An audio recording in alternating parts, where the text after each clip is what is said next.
dhawaanaya hid markii ay heshiis diblomaasiyad wada yeesheen ee dowladaha Soomaaliland iyo Taiwan heshiiskaasi oo noqday mid si weyn loo hadalhayo isla marhaantana wadamo ka tirsan wadamada beesha caalamka inay si weyn u hadalhayaan iyaduna warbaahinta uga afka dheer la caalamku ay si weyn u falaqeen in heshiiskani dhexmaray labadan dowladood kuwaasi haatana laba dowladood oo aan laga aqoonsanayn qaramada midoobay iyo sidoo kale wadamada beesha caalamka hase yeeshee ay yihiin laba dowladood oo iyagu iskood lugaha isugu taagay kadib heshiiskaasi hadaba ay Soomaaliland iyo sidoo kale Taiwan wada yeesheen kuwaasi haatan inay heshiis saaxiibtinimo ama diblomaasiyadeed ay la yeeshaan xukuumadda Soomaaliland dowladda Taiwan ayaa iyadu ah dowlad haatan wax soo saarkeedii sidoo kale dhisankeeda dowladnimo uu ka awood badan yahay dowladaha haatan kamid ah Asia hase yeeshee xukuumadda Soomaaliland ayaa iyadu muddooyinkii ugu dambeeyay muddo ku siman 30 sano taagneed muddada horumar iyo sidoo kale sidii ay heshiisyo diblomaasiyadeed oo saaxiibtinimo ula yeelan lahayd wadamada beesha caalamka hadaba heshiiskan ay wada yeesheen dowladda Taiwan iyo sidoo kale Soomaaliland ayaa waxaa si weyn u bogaadiyay dowladda Mareykanka aqalka cad ee Mareykanka ayaa sheegay in heshiiskani ay wada gaadheen dowladda Taiwan ay yihiin kuwa haatan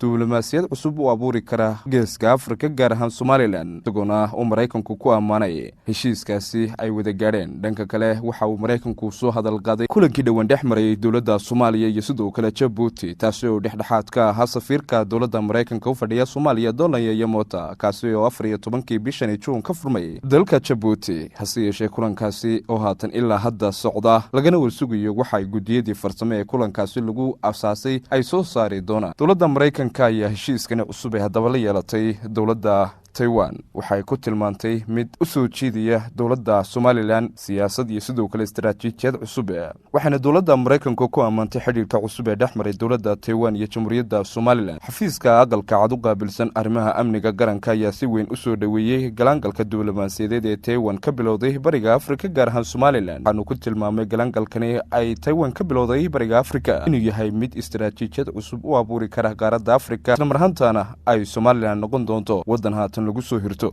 Mareykanka ayaa sheegay in baahin weyn loo qabo shaqada ay Taiwan ka bilowday bariga Afrika taasi oo la jeediyay xiriirka ay la leedahay Jamhuuriyadda Soomaaliland waxaana uu sheegay inay u arko arrin muhiim ah in Taiwan oo sare u qaadaysa shaqadeeda xiriir ee bariga Afrika xilli ay baahi badan jirto taasi oo Taiwan saaxiib fiican oo baahidoodu ay ka taagan tahay bariga Afrika oo ay ka mid tahay dhanka caafimaadka waxbarashada iyo kaalmooyinka farsamo iyo waxyaabo kale oo badan ay ka geysan doonto wadamada qaaradda Afrika gaar ahaan bariga Afrika iyo sidoo kale dowladani haatan ay saaxiib kala noqotay ee Soomaaliland qoraal oo lagu qoray barta Twitter-ka ee laanta amniga qaranka ee wadanka Mareykanka ayaa sidaasi lagu yiri dhinaca kale Mareykanka ayaa diblomaasiyad weyn ku tilmaamay xiriirka labada dhinac ay wada yeesheen labadan dowladood sida ay qortay wakaaladda wararka ee Associated Press waxaana uu sheegay in guulo weyn laga gaari doono xiriirkan diblomaasiyadeed ee naadirka ah taasi oo dib markii ay Taiwan xiriir la yeelatay gobol madax bannaan oo lagu magacaabo Soomaaliland fariintan ayaa daba socotay heshiis dhawaan ay saxiixdeen dowladaha Taiwan iyo Soomaaliland taasi oo keentay in dowlado ka tirsan midowga Yurub iyo sidoo kale dowladda Mareykanku ay sheegaan in uu yahay heshiiskan ay dowladda Taiwan la yeelatay gobolka geeska Afrika gaar ahaan Soomaaliland uu noqon doono mid baahiyo badan oo gobolkaasi ka taagan ay dabooli doonto Taiwan